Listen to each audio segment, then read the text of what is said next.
This story is dedicated to dreamers, ruffians, and all that walk the path. Rom, Act 1.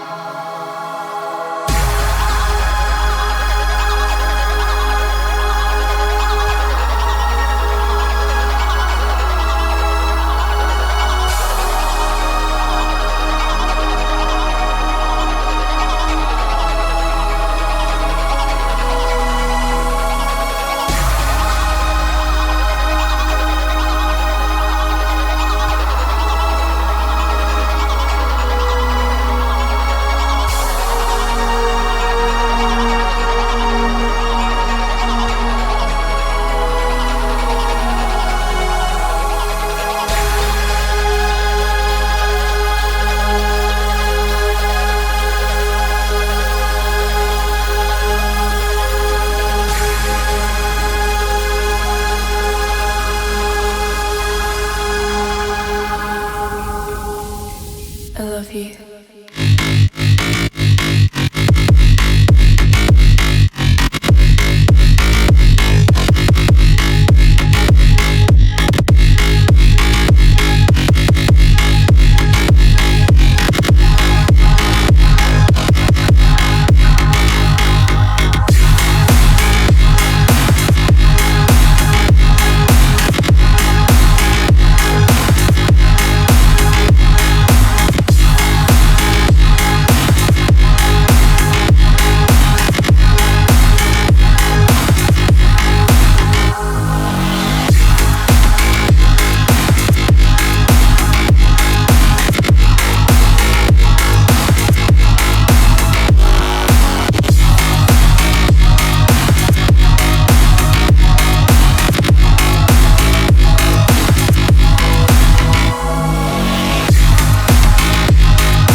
We find ourselves at the edge of eternity, a mad place where all is one and nothing. The darkness found itself lonely because all that existed was itself. Nothing was all that prevailed. One day, while it mused over nothing, an idea came to darkness. I must not fear. Fear is the mind killer. Fear is the little death that brings to obliteration. I will face my fear.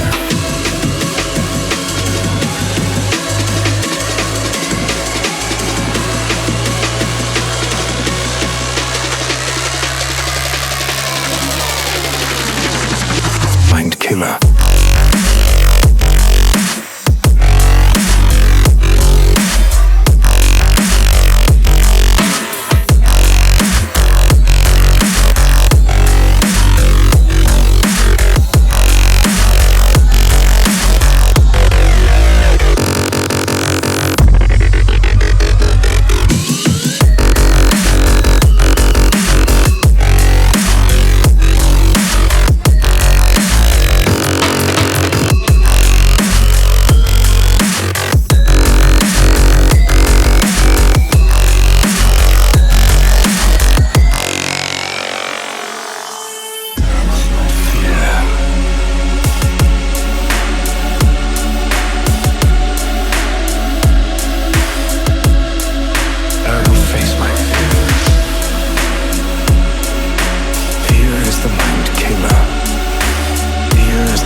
Death that brings total obliteration. I will face my fear. The one, the path, Rom, should be two. Romrres, the left hand, and Rrombus, the right hand. Where we have two, we have 3, 4, 5, and so on and so forth. For infinity.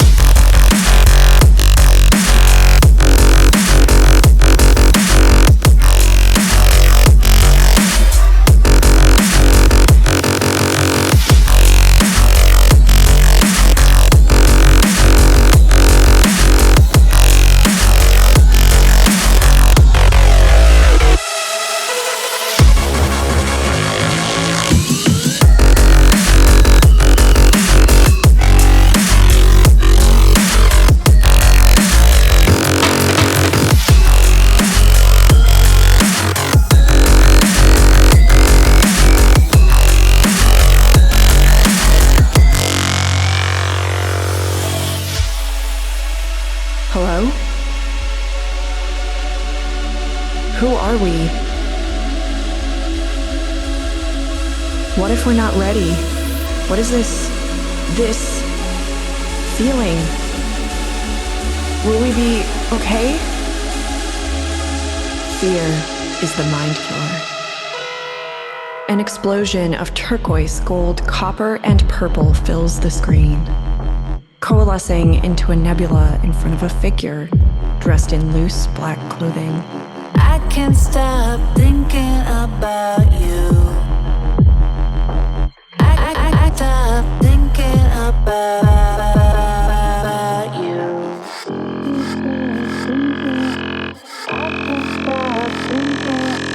I stop thinking about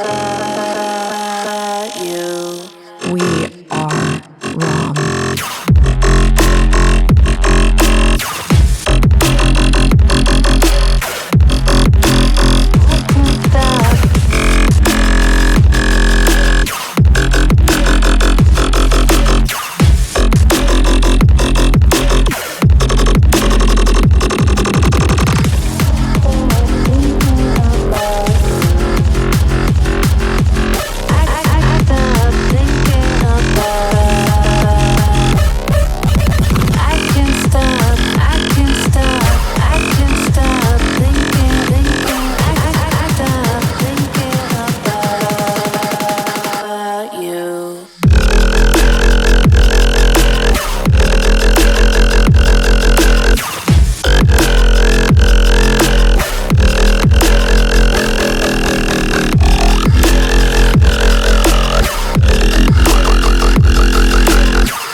Stop thinking.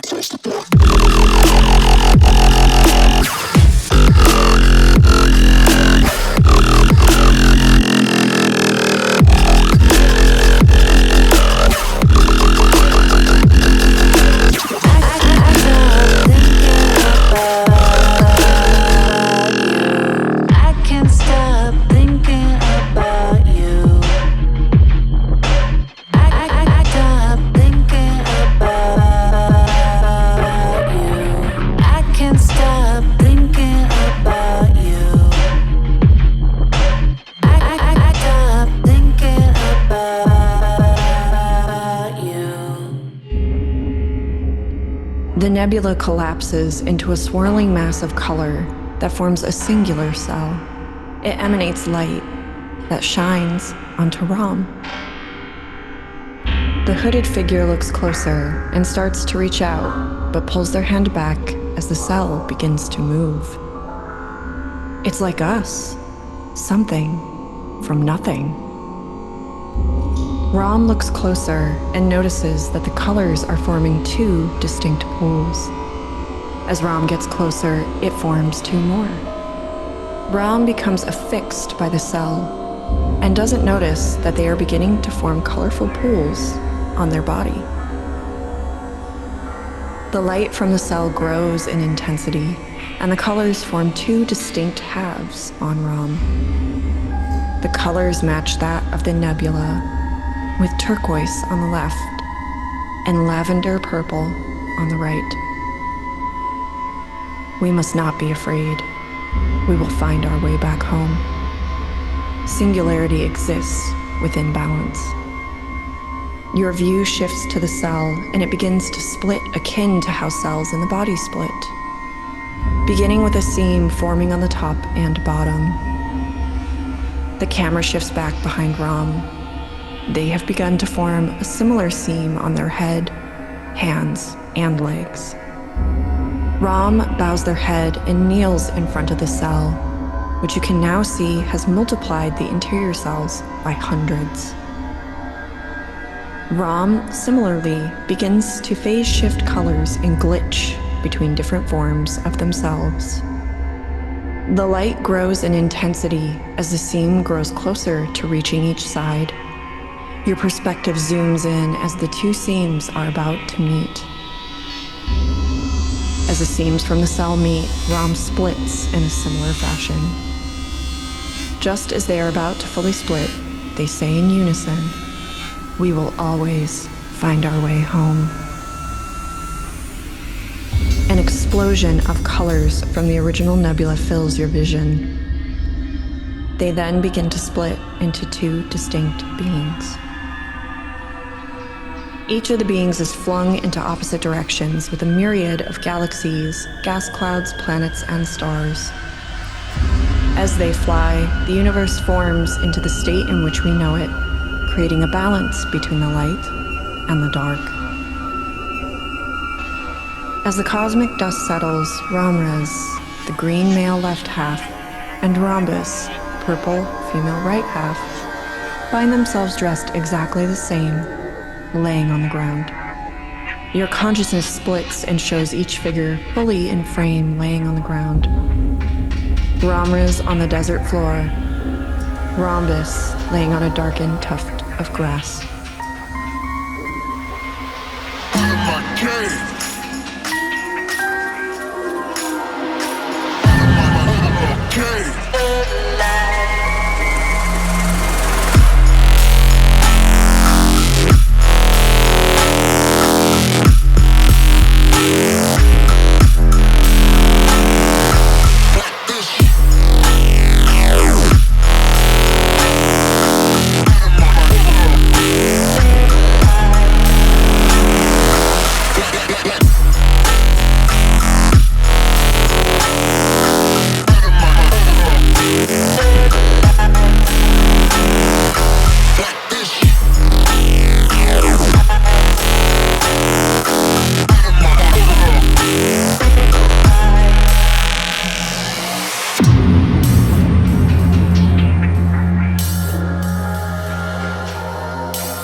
portal in the shape of a rhombus with the points faced upward appears in a high desert setting. A figure in black lays on the desert floor. You see a symbol of a desert rose on the back of his coat. Romrres stands to reveal a large, expansive high desert with mountains in the background and the portal roughly a foot away. He stands to face the portal and looks in. Why do I feel so incomplete? The portal begins to close with a faint image of a forested area appearing as it comes to a pinpoint and disperses. Romrres scans the area and begins walking towards the mountains.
Off in the distance, in the high desert, a new portal appears.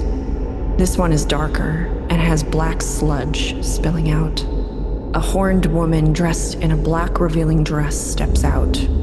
Her skin is red and black with horns extending far off her head.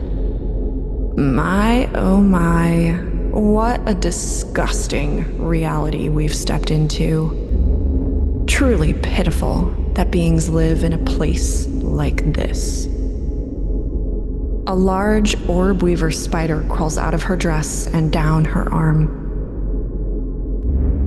Oh, dear one, please be careful. Don't get the grime of this world on your beautiful carapace. The spider scuttles back under her dress. We need to find our mate. What was his name again? Romrres? Yes, that's it. So glad he split off from that weakling. Now, which way could he have gone? The demon walks through the desert at night. Oh, Orb Weaver, this is hopeless. Entirely too much work to look for a boy. Would you please go out and find our love? Orb Weaver scuttles off her arm and seems to sniff the air. It looks in one direction, towards the mountains in the distance. Ah, yes, it seems you found him. Be a dear and open a portal once you get there. Mother's feet cannot stand to walk in this filth any longer. Orb Weaver scurries off in the direction set out before, while the demon snaps her fingers, and a red leather lounge couch appears with an intricate tent covering the area. The horned woman removes her dress and lays on the couch.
Weaver scrounges the desert during the day and eventually comes across Romrres sitting at an oasis. Orb Weaver opens the same black portal as before. A beautiful horned demon cries out in the direction of Romrres, wearing just enough clothes to cover her exposed body. Oh, lovely. What have we found here? Is it my dear Romrres? Romrres turns his head to meet her gaze and continues to sit by the oasis. Who are you? How do you know my... Wait, is that my name? Romrres? Don't you remember? Before you came through your portal, we were lovers across the cosmos, destined to walk hand in hand, conquering worlds and ruling with no mercy.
I don't remember anything before the portal.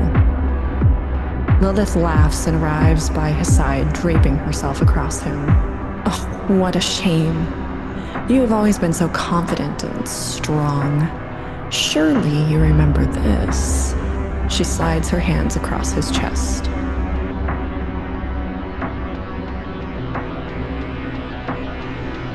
You never said your name. Lilith. Shivers run down Romrres' spine as he remembers a glimpse of his past. An arrogant young soul that could not be swayed in any decision. His word was final, and this was his queen. Arrogance. Or confidence, depending on your perspective. This meekness doesn't look good on you. It's time to take your place at my side and return to the underworld. No, I'm looking for someone, a girl, my other half. Lilith stands and cocks her head while wagging her finger. No. She stole you away from your kingdom, and it's time to return home. Ramos looks down and then back at Lilith. You're wrong. I ran from you. I was a monster. I have to let that part of myself go to truly be at peace. Lilith snarls. Then you deserve to die. Romrres readies himself in the face of a new enemy and conjures a large black sword from the rose on his back. Orbweaver spins a web around his feet, rooting him in place. Oh, don't you remember our child? Orbweaver here has beautiful webs that never break. Orbweaver is the child of arrogance, spinning a web of lies that you so disdainfully cast. No regard for anyone else but yourself.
Lilith bends at the waist. Then maybe they shouldn't be so stupid to believe them. She lunges at him and the rose on Romrres' back glows a deep amber. We are no better than anyone else. We all have our faults. She freezes midair, petrified by his statement. He puts his face in front of her terrified gaze. Lilith, you convinced me that I was better than everyone and everything. That I deserve to lie, deceive, and claw my way into anyone's heart, ripping them apart in the process. Humility would serve you well.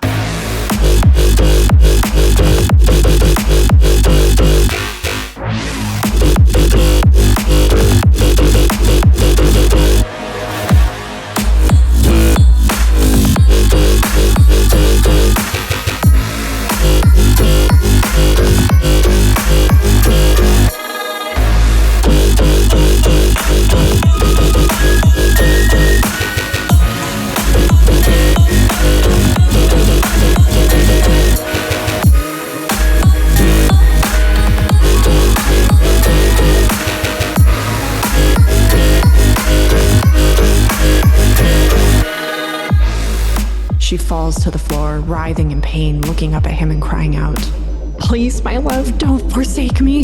We can have it all." He kneels down and brushes her cheek, tenderly kisses her forehead, and stands back up. What good is having it all when you have no one to share it with? After finishing his final statement to Lilith, he brings the sword up and slams the tip down into her heart. She cries out in pain. All I ever wanted was to be loved. Don't worry, dear Lilith. You won't die. You can finally be loved, now that we don't have to be the Alpha and Omega. Lilith begins to turn to red ash that lifts its way up to the rose on Romrres' back. She holds up her hand and he grasps it as she begins to cry. No more tears, Lilith. You're growing into something better. She fully disintegrates into ash that flows into the rose, a new symbol appearing below it, a red jewel. Once Lilith has fully gone, the sword glows and returns to the rose on his back, turning into light that emanates from the symbol. Romrres stands and faces the mountains. I wonder what other aspects of myself have I forgotten? What other darkness lies beneath?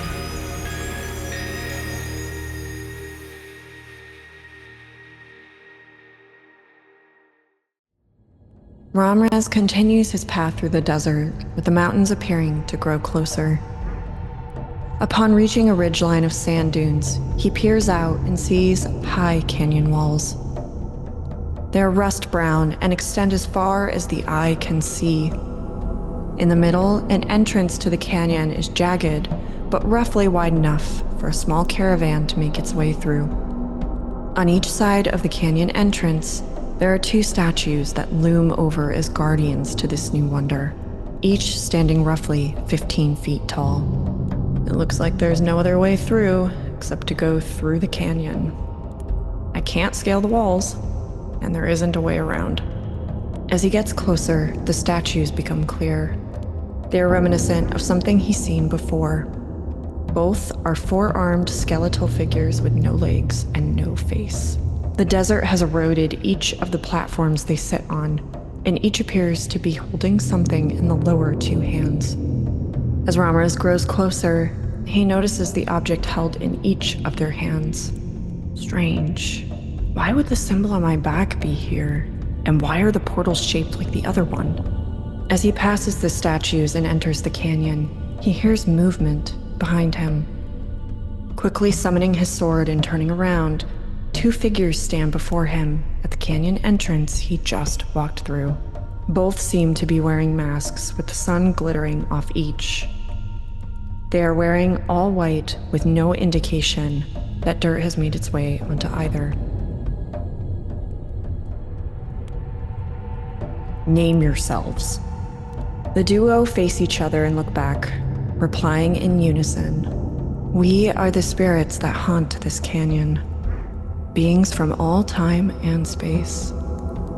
making our travels across many dimensions to inspire travelers, adventurers, and warriors of light. We are Ghost Gun. We know what you seek, Romrres. Follow us. As the three make their way through the canyon, etchings of the masks the duo wears appear alongside the two symbols the statues were holding.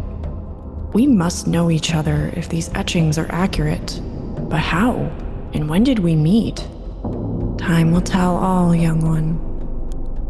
Lit torches light the path as the canyon grows taller and darker. The sand becomes softer, and the smell of water permeates the air. Finally, the trio arrives at a narrow pass between large boulders, stacked as high as the canyon walls. There is no turning back from this point. After you cross this threshold, you will no longer be responsible for yourself, but for many. Will you accept this oath to the multitude? No more living only for myself.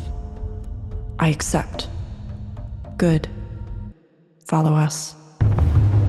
Upon reaching the end of the path, Ghost Gun is no longer visible, but where they were leading becomes clear. A large oasis with many people, tents, archaic statues, and a large tower becomes visible. An elderly desert dweller is waiting in front of the exit. Welcome, warrior of light, Romrres, to our humble city of Ghost Town. I'm sure your travels have been quite eventful so far. Please come in and take a load off. There is much work to be done. All will become clear soon. Come now, let's get you some food and a place to rest for the night. Romrres is led past a circular makeshift city of tents with people all around. Children play in the dusty streets, and men talk in excited tones while making glances in his direction. The women are busy crafting different tools, clothes, and small statues like the one he saw at the canyon entrance. As he draws closer to the large tower in the middle, there are clearly 3 markings on the tower. This is our temple to the warriors of light, a symbol of peace to our people. When you get inside, you will find a meager but accommodating place of rest. Welcome home, Romrres. The large ornate door opens to an oddly cool tower containing books, lounge chairs, a table, a fireplace, a bed, and decorations reminiscent of carvings in the canyon. Romrres enters and the door slowly shuts behind him. Romrres makes his way in and pokes through the books, eats the meal of meat and bread with wine already sitting on the table, and eventually lands on the bed. Pounding at the door awakens Romrres. Warrior of Light, please wake up. A beast attacks the village. Romrres gets up and rushes to the door, opening it quickly. What's going on? What's attacking the village? As he says this, he can hear screaming in the distance. The boy takes Romrres' hand and guides him through the maze of dusty streets. As the pair begin to approach the noise, it becomes clear what was causing the ruckus. A large skeletal creature with no flesh towers over its surroundings. The full moon brings many mysteries, Warrior of Light. Hurry, go help our hunters. Romrres nods and draws his blade from the rose on his back, rushing to the side of one of the hunters. Romrres charges towards the beast, diving beneath its great tusks as it attempts to maul the rushing figure. Romrres turns on his heels and begins to run toward the opening he arrived in. Romrres feels the hard steps of the mammoth shake the ground beneath him, and as he grows closer to the canyon entrance, he wonders what to do once he gets there. As he is about to enter the canyon, he finds footing on a nearby statue holding the desert rose and launches himself toward the top edges of the canyon entrance. To his luck, the rope connecting to the platform takes hold in his hand. By the time he is able to make it halfway up the rope, the mammoth slams into the canyon wall with an earth-shattering crash that causes his grip to slip.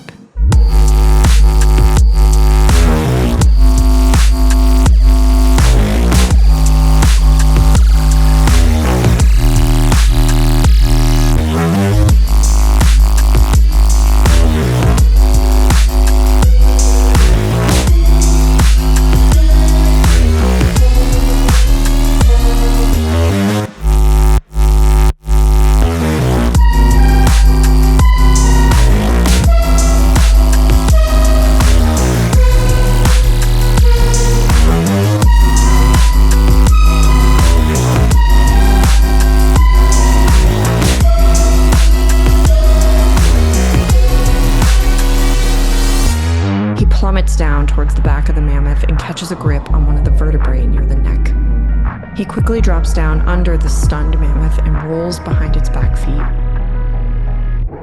The mammoth shakes off its colossal impact and turns to face Romrres.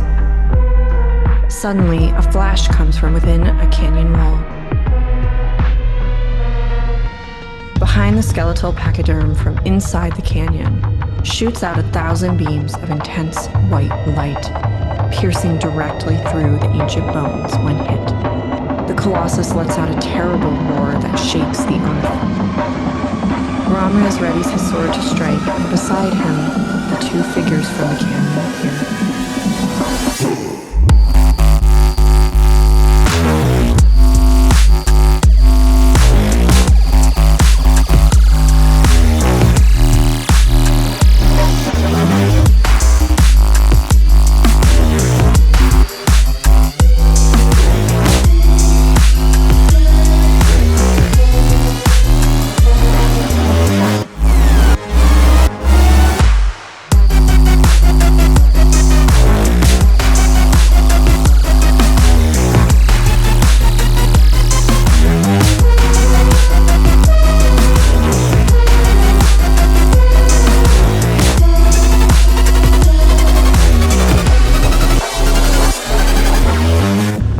The trio rush toward the beast, and the mammoth responds in turn by raising up on its back legs, ready to crush all three of the figures assailing it. As the four-legged nightmare is nearly perpendicular with the ground, Romrres jumps onto one leg and scales onto its back.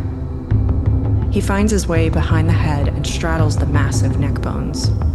Romrres waits for the beast to stop its thrashing and raises his black sword. Just as he raises the sword, beams from each of the faces shoot towards his blade. Feeling the handle become charged with energy and the blade glowing white as the moon above, he strikes down onto the forehead of the mammoth. Cries of searing pain emanate out as the moonlight-charged sword enters its bones, causing the entire skeleton to glow white. Romrres pulls the sword from the mammoth's skull and leaps towards the duo, tumbling to their feet. The three look back as the mammoth slowly loses shape. The bones begin to fall apart as a skeleton naturally would, and eventually lays its head directly in front of the trio. A ghostly apparition appears where the skeleton lays. A tall, reddish-brown and covered in hair, semi-translucent figure appears before them. Be free, spirit of the mammoth. Please take solace here in the canyon with us and guide souls. The mammoth spirit walks off to the central oasis located in the camp. Grass begins to spring up in its path and spreads across the large circular encampment. Good work, Desert Rose. Life can come from death when you give over to something bigger than yourself. The duo wisps back into the canyon as the morning sun makes its way over the now green and luscious canyon walls. The skeleton is overrun with flowers, and Romrres turns to head back to the tower, which now has vines, flowers, and greenery covering it. Romrres sits with the young boy atop the giant tower. Where will you go now, Desert Rose? I have to find my other half. The orchid? Yes, and there are many like us in the world. Flowers waiting to bloom and share their story. And Romrres looks out toward the mountains. I'm coming, orchid. Do what you wanna do, you wanna do. Do what you wanna do what you wanna do. Do what you wanna do, you wanna do. Do what you wanna do what you wanna you do what you wanna do.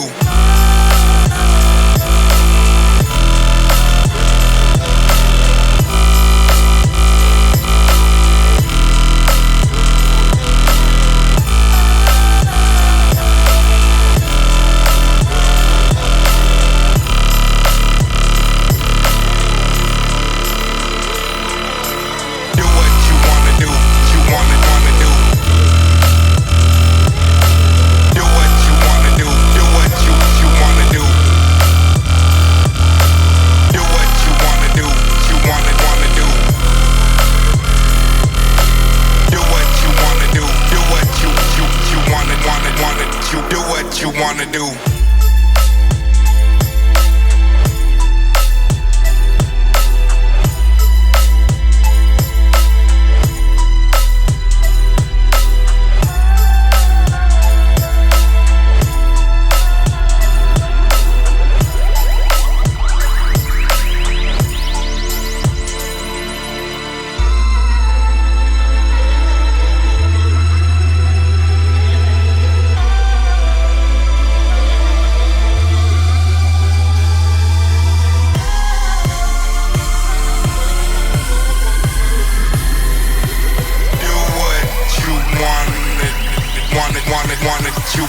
you wanna do.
A portal in the shape of a rhombus, with the points faced upward, appears in a dark forest setting. A figure in black lies on the forest floor.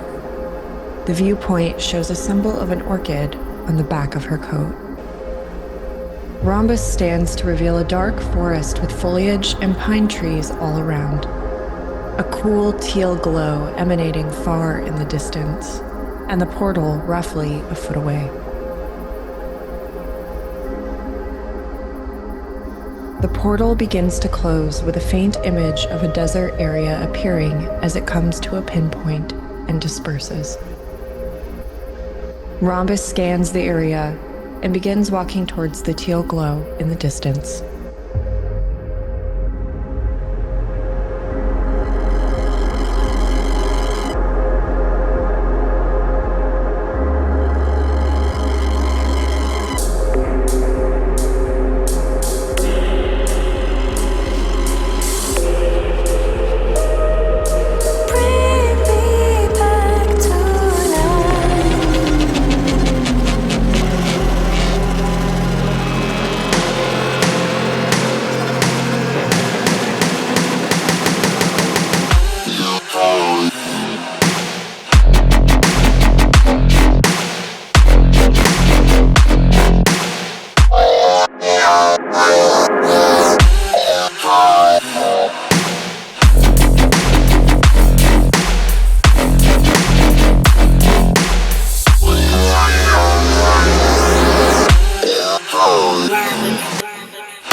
Seemingly becomes ever more encompassing of her vision as she draws near. Between two trees ahead, a small cobblestone path with two braziers lit with flames of purple sits on either side.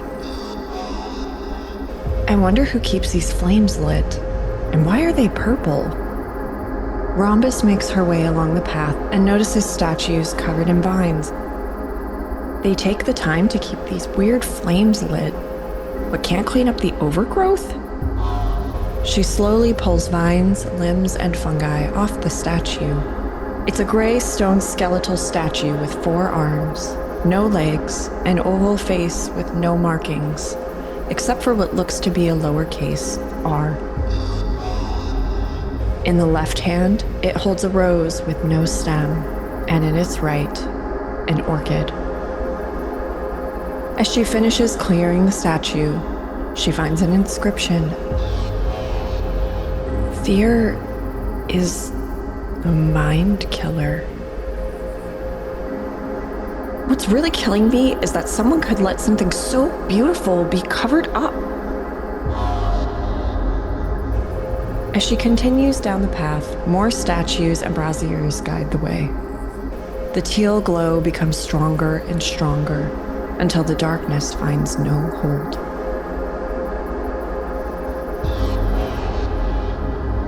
As Rrombus takes pride in her work, admiring the cleaned-up pathway, cleared statues, and symmetrically placed braziers she's fixed along the way, a sense of pride takes over.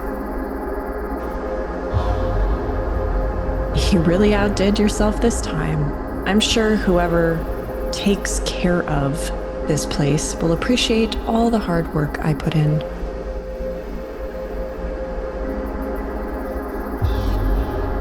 Turning around to continue down the path, she's met with a large iron gate with a large symbol in the middle, mirroring the orchid held in the hands of the statues.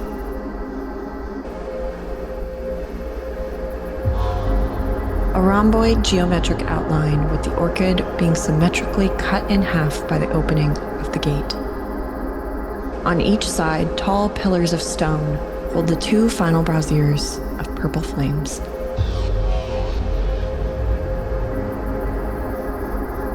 Rrombus places a hand on either side of the gate's large vine-shaped handles and feels an energetic tingle on her back. She pushes the gate forward with surprising ease, and a flash of lavender lights the path behind her. In an instant, the flash seemingly uncovers the fog that previously guarded the way.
As the fog clears, a large gap in the surrounding forest becomes visible.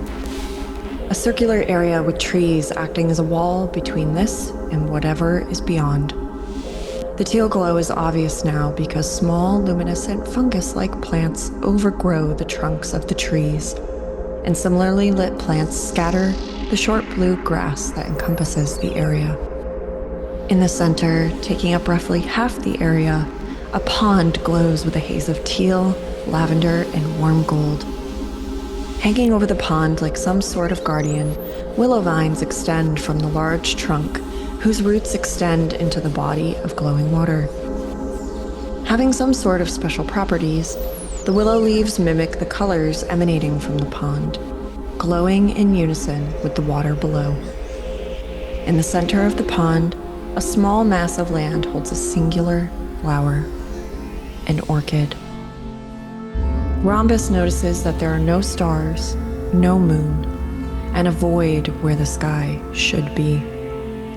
This perfect forest oasis is all there is, and the glow seems to fade into the darkness above.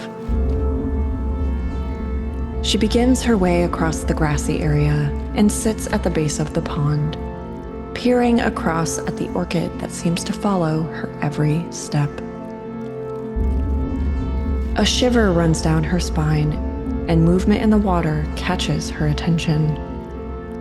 A soft voice emanates from the orchid, but seems to take hold within her. "Dear child, why do you weep? Have you not everything you've ever wanted? What do I want? A calm place to rest your soul, darkness to hide your shame, and knowledge of every species in this place. Looking out over the pond at the orchid, Rrombus wipes her tears and draws closer to the water's edge. You're right, Orchid. So why do I feel so alone? She peers down into the water, and a reflection takes form. But where she expected to find a similarly dressed in black figure, something else is there. A horned figure with a slim face, darkened eyes, and monochromatic scales casually stares back from the pond's reflection. I just got to speak the truth.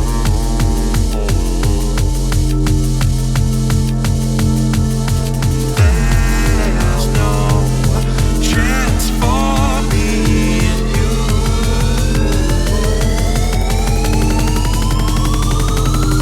I don't see this world divide.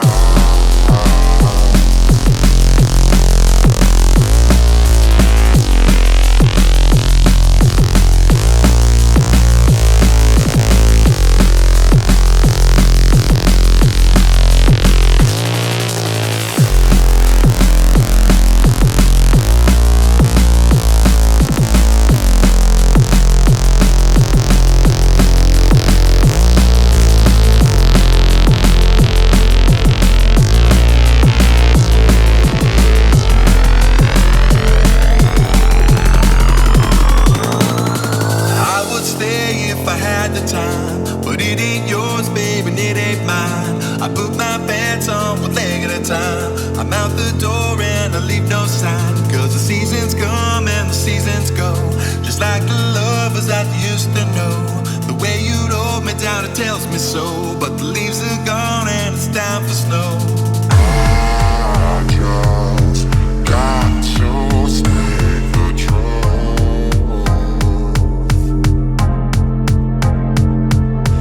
There's no chance for me and you.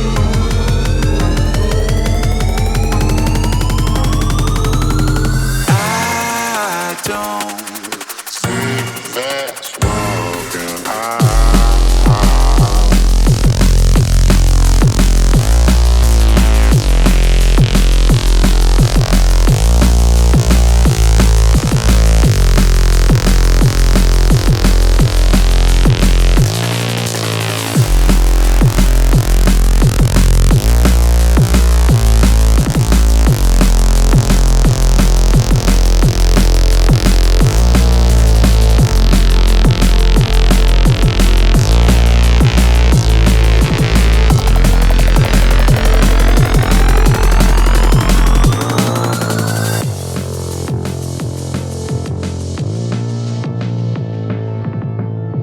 What are you? Fear? You've never been afraid before. It doesn't suit you very well, Rrombus. Rrombus? Don't you know your own name? I swear you have never been so idiotic. You know everything about every plant, animal, and being to ever bless the infinite dimension, but you don't even know yourself? Infinite dimensions. Yes, you have walked the Eternium alone for as long as time has existed. The mother of all that has and ever will, the most beautiful being to ever grace reality. The orchid. As the final words echo through the oasis, a portal begins to form above the orchid and beneath the willow. A rhomboid structure turned so the points meet perfectly between the top of the flower and the bottom of the leaves. The outer edges are crimson red that frame the pearlescent black liquid within that seemingly has no way of escaping. Rrombus stands in amazement, partly in terror and partly at the perfect beauty of the sight she is witnessing. From within the portal, a feminine foot covered in white and black scales begins to step out, taking hold on an invisible staircase that hovers above the orchid. A full figure now appears before Rrombus, hovering over the orchid mid-air. A beautiful creature of the night with symmetrical midnight-hued horns, scales of pristine white that lead up to a corset of black scales, and two rhomboid areas of black that cover the eyes. The being makes its way down and now stands lightly on the pond, using the water as some sort of platform for just the tips of its toes to sit. Rrombus backs away from the creature. Who are you? Are you the orchid in the pond? I would never take the form of such an imperfect, dull, meager plant such as that orchid. No, I am your protector, sweetie. My name is Piglet, the mother of all that is perfect, and patron to philosophers, knowledge seekers, and keepers of the good. I don't think I would spend my days with a being as vain as yourself. And who do you think invited me in? Whether you like it or not, we're one of the same.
Rrombus shakes her head and looks down, falling to her knees. I don't want to be that way anymore. Piglet turns her back to Rrombus and makes her way up the invisible steps. Get your things, we're leaving. This place is disgusting with how imperfect it is. Rrombus sits with knees knocked out, hands at her side, and eyes burning with tears. The energetic feeling begins to itch at her back again, and a lavender glow takes the place of the teal within the area. Rrombus stands, reaching towards her back instinctively. As she draws her arm forward, a bow seems to materialize, and an etheric arrow made of purple light with a gold bronze head forms in her readied hand as she pulls the string back.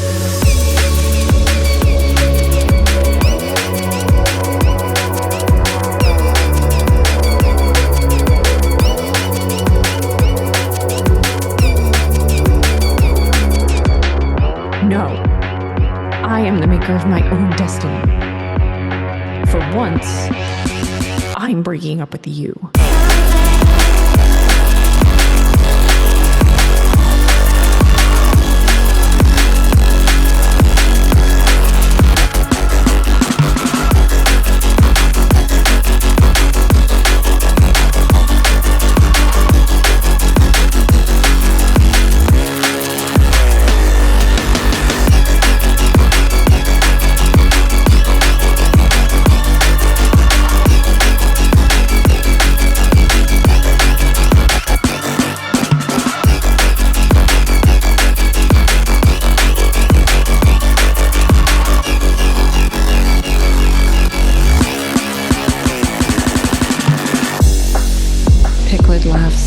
turns to face the now readied Rrombus.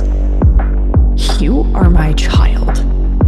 You wouldn't brutalize the only person who's kept you safe over the years, would you? Just as the words escape Piglet's mouth, Rrombus hears a male voice inside her head. I'm coming, Orchid. Rrombus closes her eyes and lets go of the knocked arrow. The string snaps with a thunder that blows the trees back. Slowly opening her stinging eyes from which a stream of tears run down, an arrow sticks out of the center of Piglet's chest. A wave of new emotions courses through its veins, a deep understanding that it is no more beautiful or perfect than any other being. Warm lavender blood drips down to her toes. The droplets find their place on the petals of the previously black and white orchid beneath.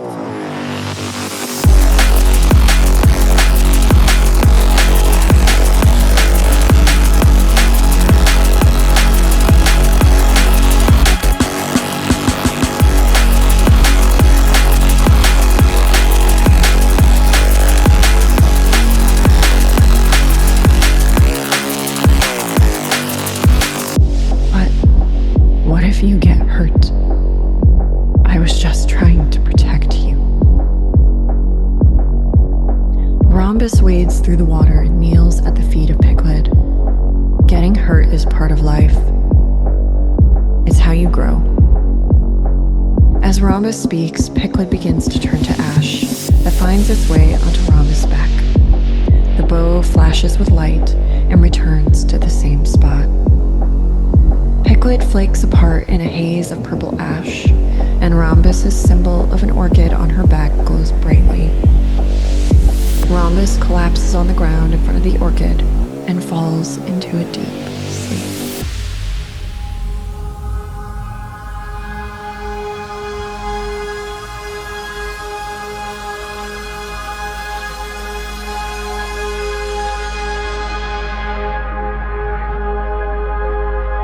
Wake up, young flower.